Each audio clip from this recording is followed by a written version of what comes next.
Imagine pouring wine at your 25th anniversary dinner, only for your powerful husband to stand up, introduce his young mistress, and publicly declare you mentally unfit. In one brutal night, Evelyn was stripped of her wealth and banished to a rotting countryside cottage. Her husband thought he had successfully buried a broken, confused woman. He had no idea the wife he just threw away secretly owned the very ground his entire empire was built on. Make sure to watch until the very end. You won't want to miss her brilliant revenge. If you love satisfying stories like this, please hit that like button and subscribe to the channel. Also, let me know in the comments where you are watching from today. I absolutely love seeing where my viewers are tuning in from around the world. Now, let's begin. The crystal glasses chimed, a bright, clear sound that felt like the pinnacle of a perfect life. Evelyn smiled, pouring the last of the vintage Bordeaux into glasses of their closest friends. 25 years. A silver anniversary. The dining room of their sprawling estate was bathed in warm, golden light. She looked down the mahogany table at Julian. He was still as captivating as the day she married him, wearing a tailored charcoal suit that commanded every room. He was a celebrated, ruthless real estate developer who built towering empires. But Evelyn was a quiet foundation. She had edited his early proposals, smoothed his tempers, and kept his world seamless. Julian tapped a silver spoon against his glass. The laughter of the city's elite faded into respectful silence. He stood up, adopting a chillingly convincing mask of profound sorrow. Evelyn leaned forward, expecting the customary toast, the practiced words of deep gratitude he delivered for the cameras. Instead, the dining room door swung open. A young woman stepped into the light, wearing a sleek silk dress, her expression a toxic mixture of feigned sympathy and quiet triumph. It was Sienna, Julian's newly appointed wellness guru and personal life coach. "Friends," Julian began, his voice thick with a perfectly rehearsed tremor. 25 years is a lifetime, but the sacred vows we take mean making the absolute hardest choices of all. Evelyn's smile faltered. The room went dead silent. Julian did not look at his wife. He looked only at their guests, playing the tragic martyr. Many of you have noticed the heartbreaking changes lately. The forgetfulness, the confusion. I have tried my best to protect her dignity, but the burden has become too heavy. My beautiful wife is slipping away from us, suffering from severe cognitive decline. The air vanished from Evelyn's lungs. She stared at him, her mind racing sharper and clearer than it had ever been.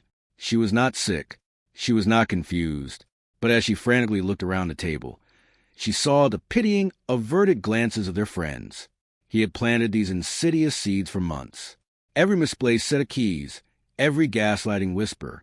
It had all been a meticulously crafted stage play, leading directly to this exact execution.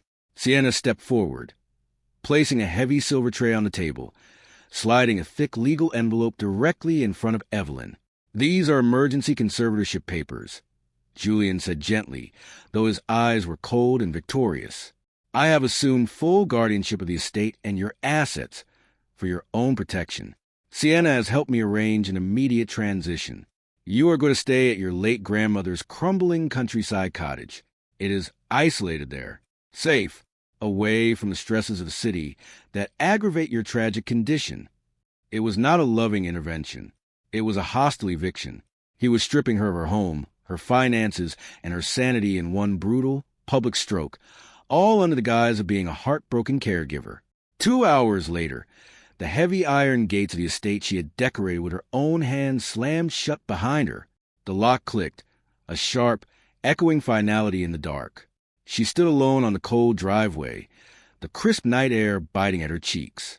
A single, hastily packed suitcase sat heavily at her feet. The thick envelope was clutched in her trembling hands. They thought she was broken. They thought her mind was simply weak and defenseless. They had no idea that beneath her stunned silence, a razor-sharp intellect was already mapping out a brutal, unforgiving war of her own. The air inside the countryside cottage was thick with the scent of dust, damp wood, and abandonment. Cobwebs clung to the corners of the low ceiling, and the faded floral wallpaper peeled in long, tired strips. It was a place designed to break a spirit, chosen specifically by Julian to make her feel small and forgotten. But Evelyn did not collapse. She did not weep into the moth-eaten cushions. Instead, she found a heavy wooden bucket, filled it with cold water, and began to scrub. Physical labor was her anchor. As she dragged a bristled brush across the faded floorboards, her mind, supposedly fraught with cognitive decline, worked with terrifying precision. By the second afternoon, her restless energy pushed her out to the overgrown glass greenhouse at the edge of the property. Tangled vines choked the shattered window panes, but it was the uneven brick pathway that caught her attention. One of the heavy paving stones was loose, the dirt beneath it completely hollowed out. Evelyn knelt, prying the stone away with a rusted trowel. Beneath it lay a tarnished brass tin wrapped in oilcloth. Inside the tin was her late grandmother's weathered leather-bound gardening ledger, alongside a heavy, antique iron key that felt unnervingly cold in her palm. She wiped the dirt from her hands and opened the fragile pages. At first glance, it was nothing more than an eccentric old woman's obsession with horticulture. Endless columns detailed soil pH levels, rainfall measurements, and intricate planting seasons for heirloom tomatoes and winter squash. Her phone suddenly vibrated against the wooden table. It was a text from Julian. "Thinking of you, Evie. Sienna, and I just want you to rest. Don't worry about anything here. Doctor's orders." A second notification instantly followed the text. It was an automated alert from her bank. Her primary checking account was frozen. Her credit cards were canceled. Julian was suffocating her, wrapping his financial hands around her throat while whispering sweet, toxic comforts. He wanted her to panic. He wanted her to call him, begging and confused, to prove his narrative right. She turned her phone face down and looked back at the ledger. Her eyes scanned the fading ink. April 14th. Soil preparation. Ironwood seed planted. Yield expected. 2.5 million. Evelyn froze. 2.5 million. Her breath hitched as she traced the date with a trembling finger. April 14th. It was the exact day, 15 years ago, when Julian had been on the verge of bankruptcy. He had paced their apartment all night, desperate for an angel investor to fund his very first commercial development. The next morning, a mysterious private trust had approved a massive loan, saving his career. She frantically flipped the pages. October 2nd. Pruning. Yield expected. For million. The exact date of his second major acquisition. January 9th. Grafting required. Yield. 10 million. His first skyscraper. The blood pounded in Evelyn's ears. This was not a gardening journal. It was a meticulously coded financial ledger. Her grandmother had never been just a sweet old woman growing vegetables. The planting dates, the botanical terms, the impossible yields, they were a perfect, undeniable cipher. Julian's entire empire, his loans, his miraculous early successes, had all been secretly financed and tracked by the very woman whose crumbling home he had just exiled Evelyn to. She looked at the heavy iron key resting on the dusty table. Julian thought he had buried her in the dirt. He had no idea he had just handed her the map, to his absolute destruction. The morning train into the city rattled with a rhythmic, metallic pulse, mirroring the steady, calculated beat of Evelyn's own heart. She wore an unassuming trench coat and a dark, wide-brimmed hat, blending seamlessly into the gray urban tide of commuters. Julian firmly believed she was 50 miles away, wandering aimlessly through an overgrown garden, her mind slowly unspooling into confusion. Instead, she was standing before the towering, bronze-studded doors of Sterling Advanced Depository, the oldest, most formidable private banking institution in the state. She bypassed the bustling marble lobby filled with eager tellers and walked directly toward the mahogany desk of the senior managing director. She did not speak a single word. She simply reached into her coat and slid the heavy, antique iron key across the polished wood. The director's polite, practiced smile vanished instantly. He recognized the intricate crest stamped deep into the dark iron. Without asking for her name, her identification, or her business, he immediately stood, offering a stiff, deeply respectful bow. "Right this way, madam." They descended in a private, wrought iron elevator, sinking far below the noisy, sunlit streets, stepping out into a subterranean vault built of thick limestone and reinforced steel. The air down here smelled of ancient paper, polished brass, and quiet, generational power. The director led her down a dimly lit, silent corridor, stopping before a massive safety deposit box that had not seen the light of day in over a decade. He inserted his master key. She turned hers, and the heavy metal door gave way with a deep, echoing groan. With a silent nod, he stepped back and left her completely alone in the shadows. Evelyn pulled the heavy steel drawer forward, her hands perfectly steady. She had expected stacks of forgotten cash, vintage gold bars, or perhaps dusty family heirlooms. Instead, the box contained nothing but thick, yellowing parchment and immaculate leather-bound legal charters. She carefully lifted the top document. Embossed in heavy, aristocratic black ink was a name she recognized from her grandmother's cryptic gardening ledger, the Ironwood Trust. She sat at a small oak viewing table, spreading the fragile documents under the warm, focused glow of a brass reading lamp. The jagged pieces of the puzzle slammed together with a force that nearly took her breath away. Her grandmother, the humble woman who wore frayed aprons and baked pies in a drafty kitchen, was the sole creator and executor of the Ironwood Trust, a phantom financial entity that essentially owned the ground beneath half the city's towering skyline. And upon her quiet death, the absolute control of that trust had legally, irrevocably passed directly to Evelyn. But it was the newest stack of thick, blue-backed papers at the very bottom of the drawer that made Evelyn's blood run icy hot. These were active, undeniable collateral deeds. She read the property addresses one by one, her eyes widening. The Pinnacle Tower, the Riverfront Complex, the Heights, every single mega-development Julian was currently building. Every vanity project he was staking his massive ego and reputation on was heavily leveraged against exclusive loans from the Ironwood Trust. Julian didn't own his empire. He was merely a tenant, blindly paying steep tribute to a faceless landlord he had never met. He had banished his wife to a crumbling cottage, utterly convinced she was a frail, broken woman with no assets to her name.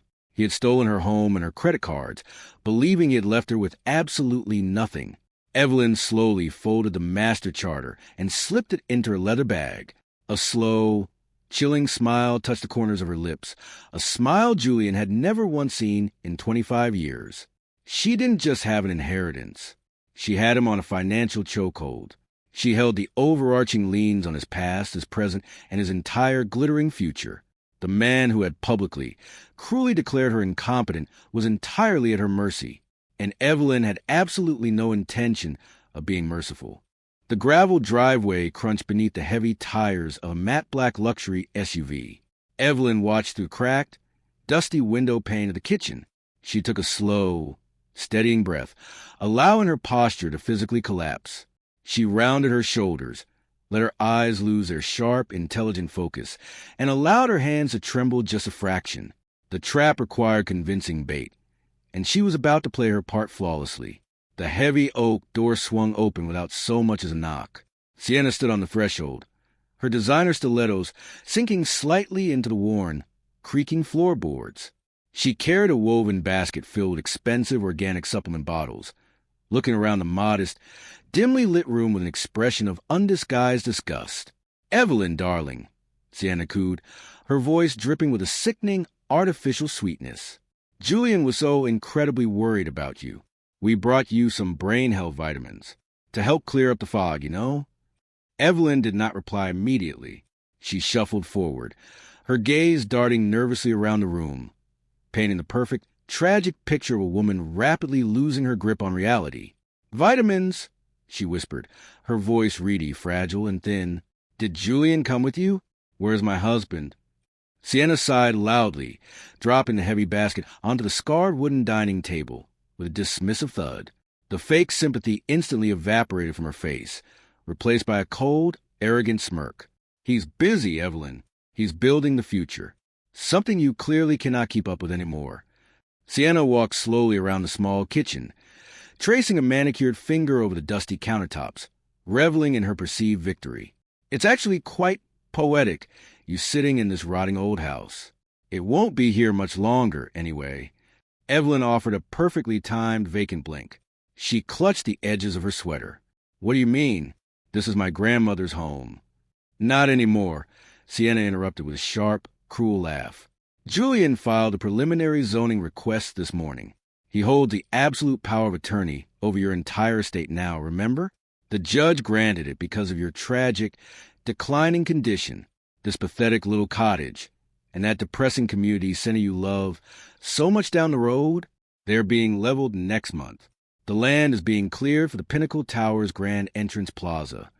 Sienna leaned in terrifyingly close, the scent of her heavy, expensive perfume clashing violently with the smell of old wood. It is Julian's magnum opus. And you, Evelyn, will be quietly moved to a very secure, very locked care facility long before the first bulldozer even arrives. You see, you're just a loose end now, a fading memory. Evelyn shrank back, pulling her knit cardigan tighter around her chest, looking thoroughly defeated and small. He wouldn't, she stammered softly, her eyes wide with manufactured fear. He promised to take care of me. Oh, he is taking care of you, Sienna sneered, turning on her heel toward the door, her heels clicking aggressively against the wood. He's making sure you never get in the way again. Enjoy the vitamins. The door slammed shut, followed immediately by the roar of the SUV's engine speeding away down the rural road. Evelyn stood entirely frozen in the center of the kitchen until the sound of the tires completely faded into the distance. Then, slowly, the stooped posture vanished. Her spine straightened into a line of absolute steel. The confused, vacant stare dissolved into a look of terrifying, crystalline focus. She reached deep into the pocket of her oversized cardigan and pulled out her smartphone. The screen was brightly illuminated, a red timer ticking steadily upward. Every venomous threat, every arrogant confession of Julian's fraudulent power of attorney, and the entire sinister plan to demolish her family's legacy had been captured in perfect, high-definition audio. Sienna thought she was gloating to a broken ghost. She had no idea she had just handed the executioner a signed confession in the pristine, marble-floored corridors of the city's family court. Julian moved with the effortless stride of a man who believed he owned the world. He wore his finest navy suit, playing the role of the tragically burdened husband to absolute perfection. In his manicured hands, he carried a thick leather folder. Inside were the instruments of Evelyn's legal execution. To ensure the judge would grant him absolute, unquestioned control over her life, Julian had not just stretched the truth, he had completely rewritten reality. The folder contained a masterpiece of absolute fiction. There were meticulously falsified psychological evaluations from a private clinic on his payroll, describing Evelyn as hostile, deeply confused, and incapable of basic reasoning. Worse, there were heavily doctored financial ledgers painting her as a reckless, paranoid liability who was secretly squandering their shared assets. He slid the heavy folder across the clerk's desk with a somber, practiced sigh, playing a reluctant savior. He was completely unaware that he was stepping off a cliff. Miles away, in a dimly lit, oak-paneled study that smelled of pipe tobacco and old leather, Evelyn sat perfectly still across from Mr. Arthur Vance. Vance was her late grandmother's retired estate lawyer, an octogenarian whose quiet, unassuming demeanor masked a legal mind as sharp and unforgiving as a steel trap. He adjusted his wire-rimmed glasses, carefully reading through the illicit copies of Julian's court filings that Evelyn had quietly acquired. He scrutinized every forged signature, every fabricated diagnosis, and every exaggerated bank statement, tracing the lies with a silver pen. "These are incredibly thorough," Vance murmured, his voice a low, gravelly rumble that commanded instant respect. "He has built an entire alternate universe, designed specifically to strip you of your fundamental human rights." Evelyn leaned forward, the recorded audio of Sienna's vicious confession burning a hole in her pocket. "So we stop him," she said, her voice a steady, icy calm. "We file an injunction today. We show the judge the Ironwood Trust, the audio, the truth."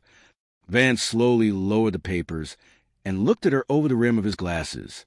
A faint, wolfish smile touched his weathered face, a look that reminded Evelyn instantly of her ruthless grandmother. "No, my dear, we do absolutely nothing." Evelyn's brow furrowed, but Vance raised a solitary, age-spotted hand. "If we stop him today, he can claim it was a misunderstanding. It becomes a mere domestic dispute, a messy divorce tactic. He receives a slap on the wrist. But," he tapped the fraudulent medical records with his pen, "if we step aside and allow him to formally swear to these lies before a sitting judge, the game changes entirely." Vance leaned across the desk, his eyes glittering in the low light. The moment the judge accepts these papers, Julian is no longer just a manipulative, unfaithful husband. He crosses a very dark, irreversible legal line. He commits felony perjury. He commits fraud upon the court. He commits criminal forgery. We do not interrupt his arrogance, Evelyn.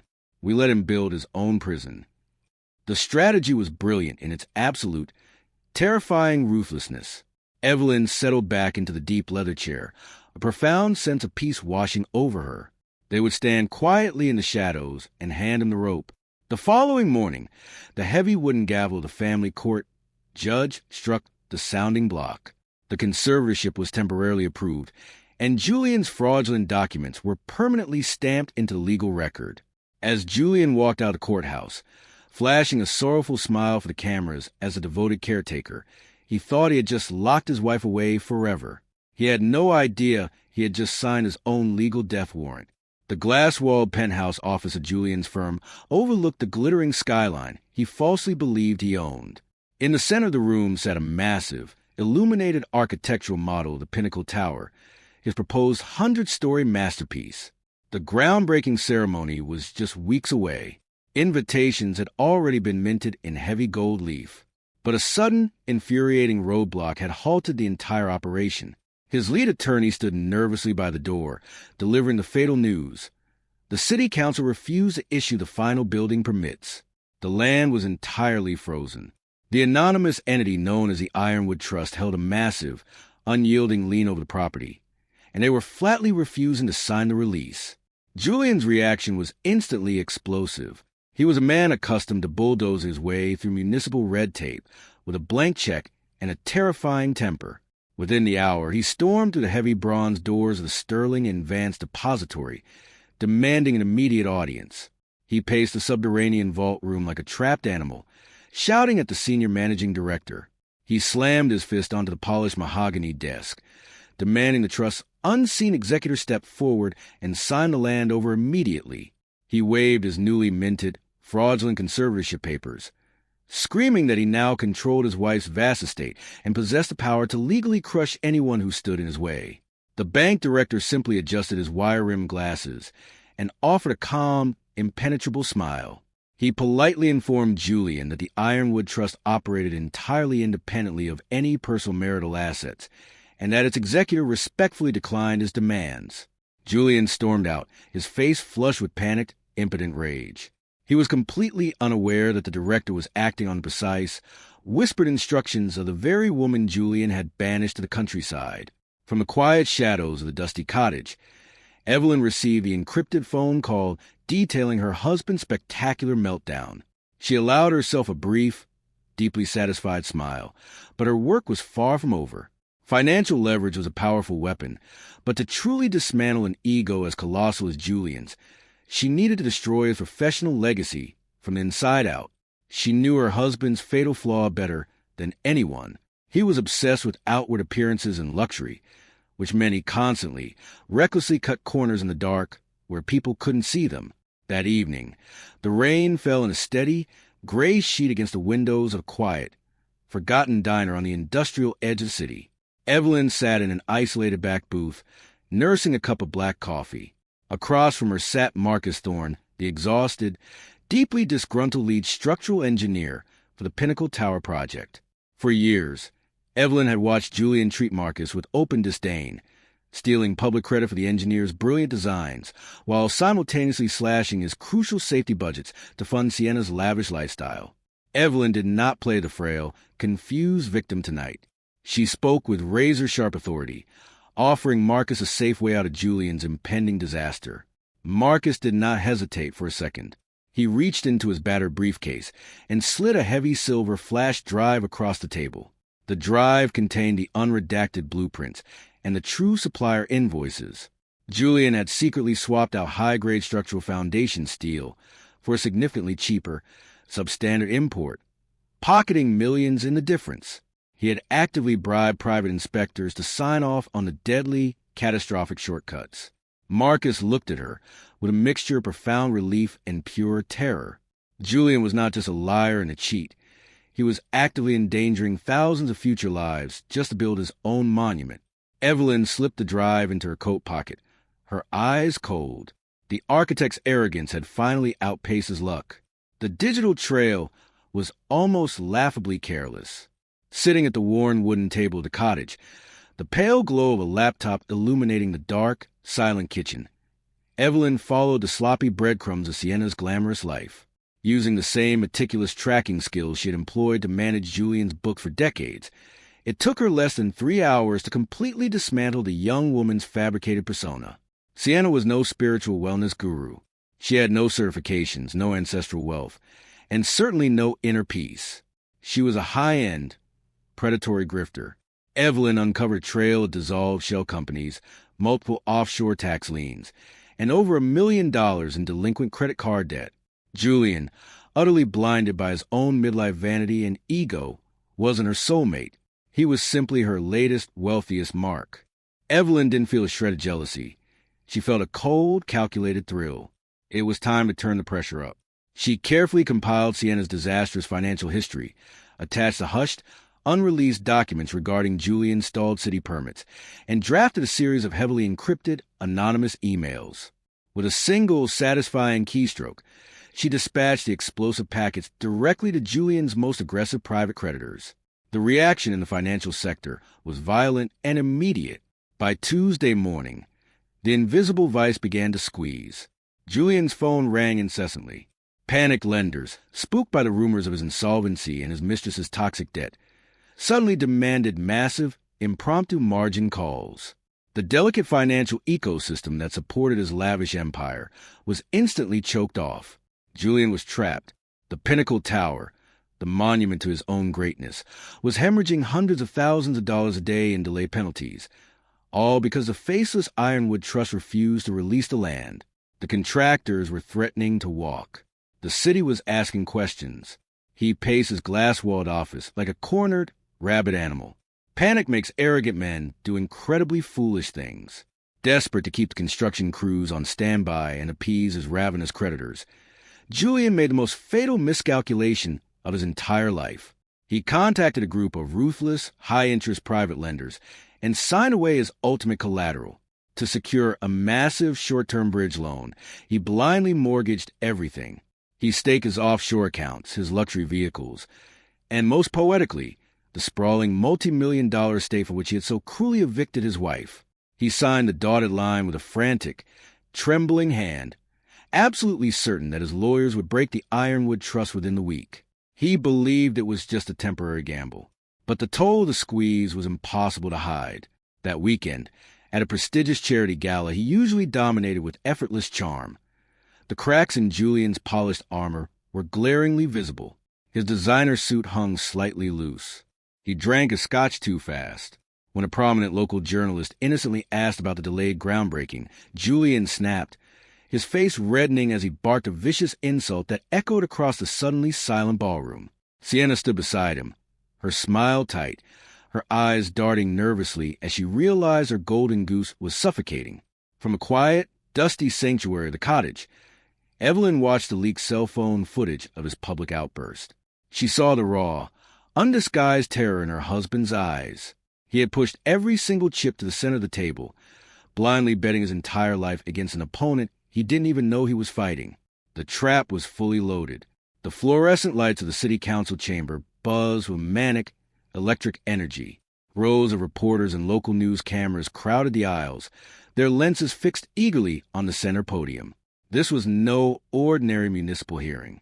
This was a final, highly publicized battle for the Pinnacle Tower.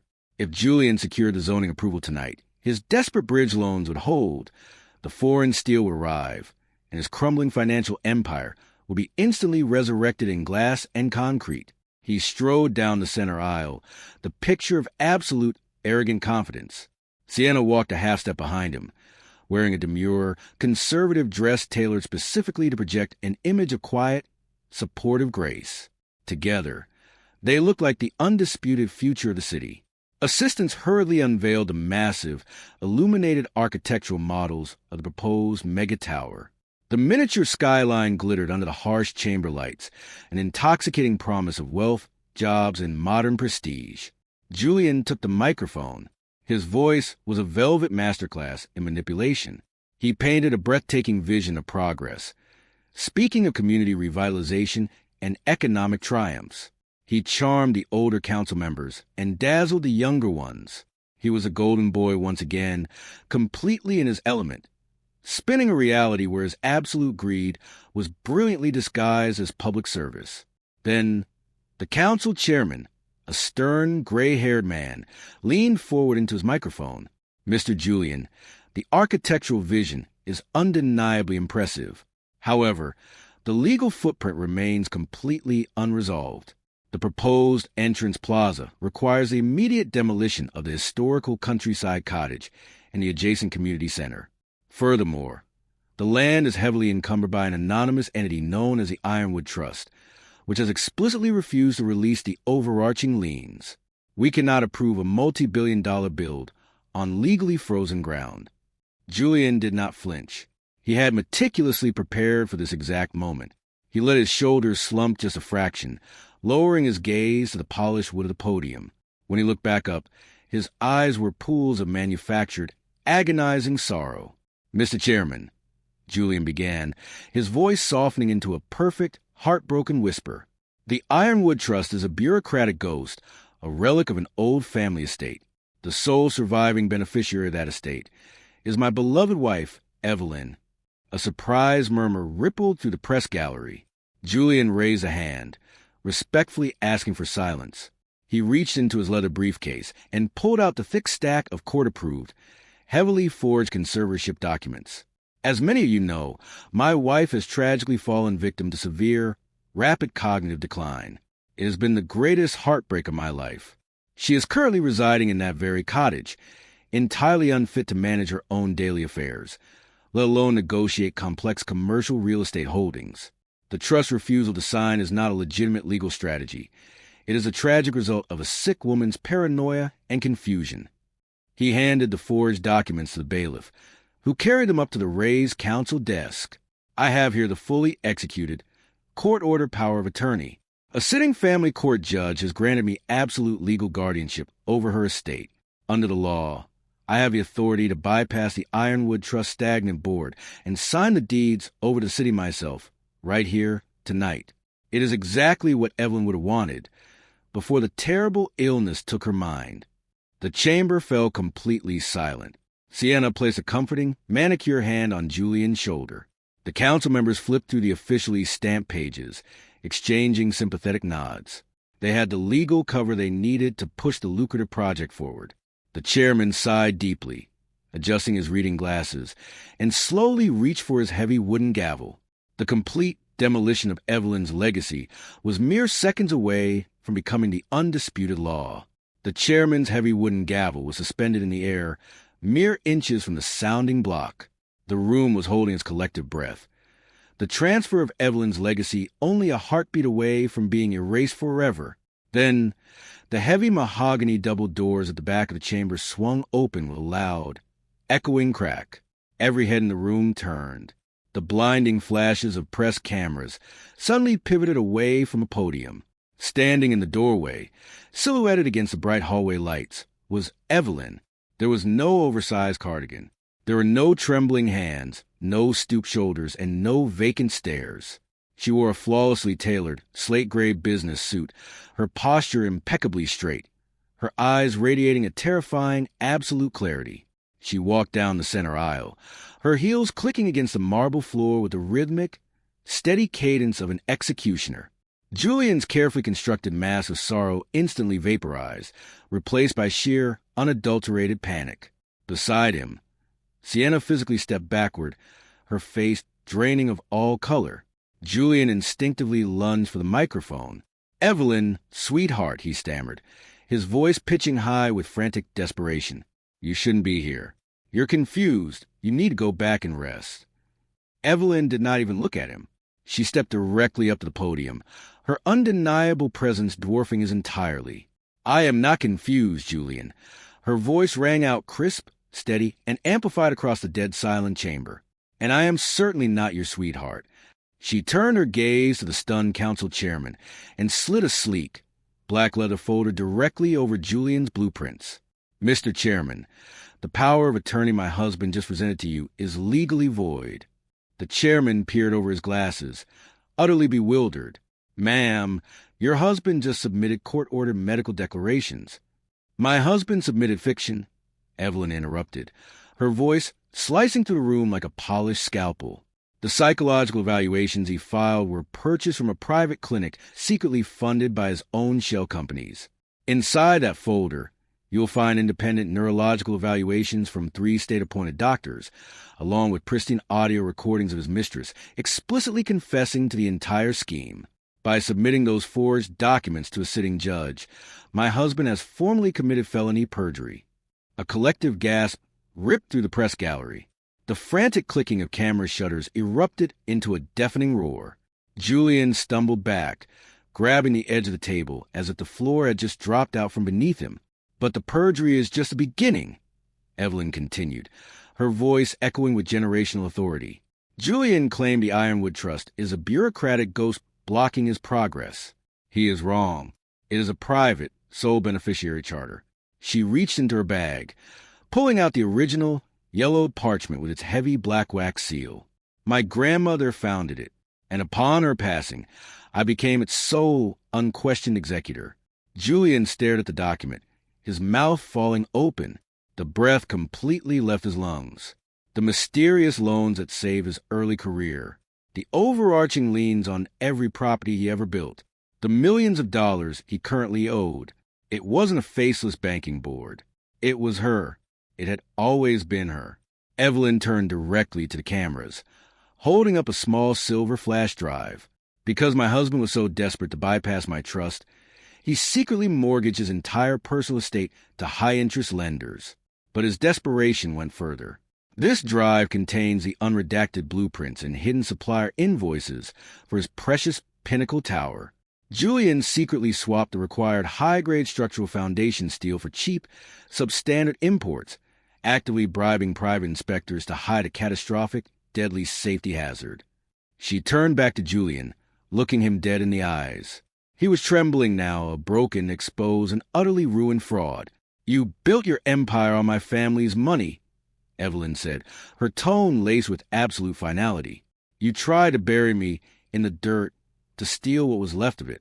But you forgot one thing about the dirt, Julian. It's where seeds grow." Evelyn looked up at the silent, awestruck council. "As the sole executor of the Ironwood Trust, I formally and permanently deny the land transfer. The Pinnacle Tower will not be built." The council chamber remained paralyzed for only a fleeting moment before absolute chaos erupted.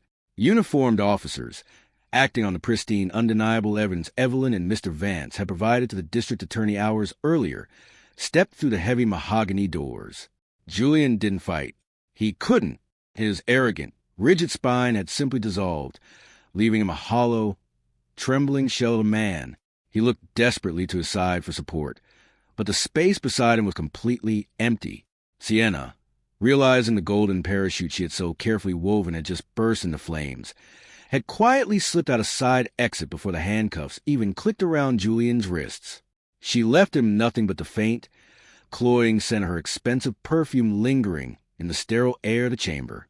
She was a survivor, and Julian was now officially a sinking ship. The collapse of Julian's glittering empire was spectacular, fully televised, and absolute. Within days, the State Architectural Board permanently stripped him of his license, citing the catastrophic safety violations Evelyn had exposed.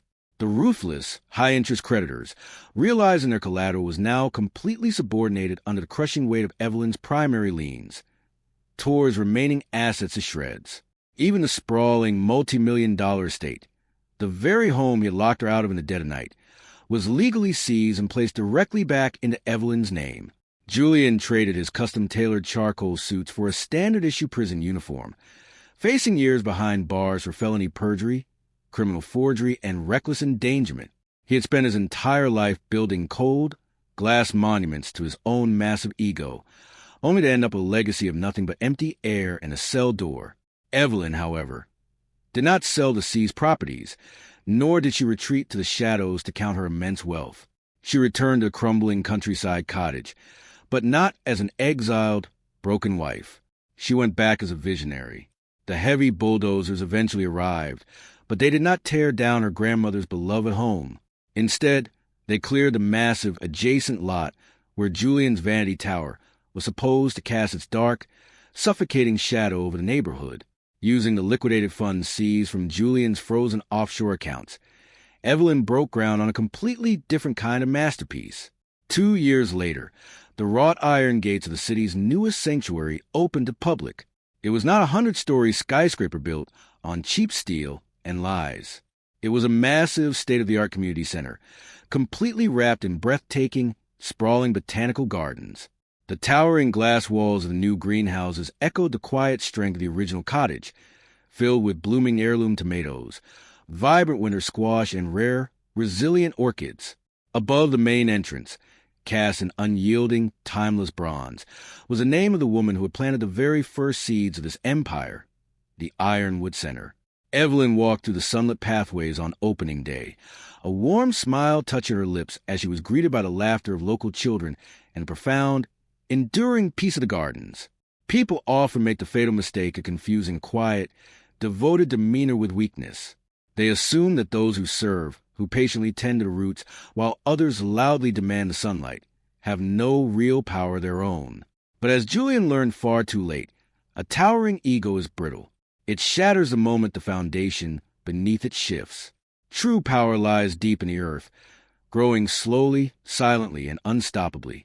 Evelyn proved that the most powerful moves are made in silence. If you loved watching her reclaim her life and build a true legacy, please hit that like button. Subscribe to our channel for more stories of ultimate justice. And let me know in a comment how you would have handled Julian.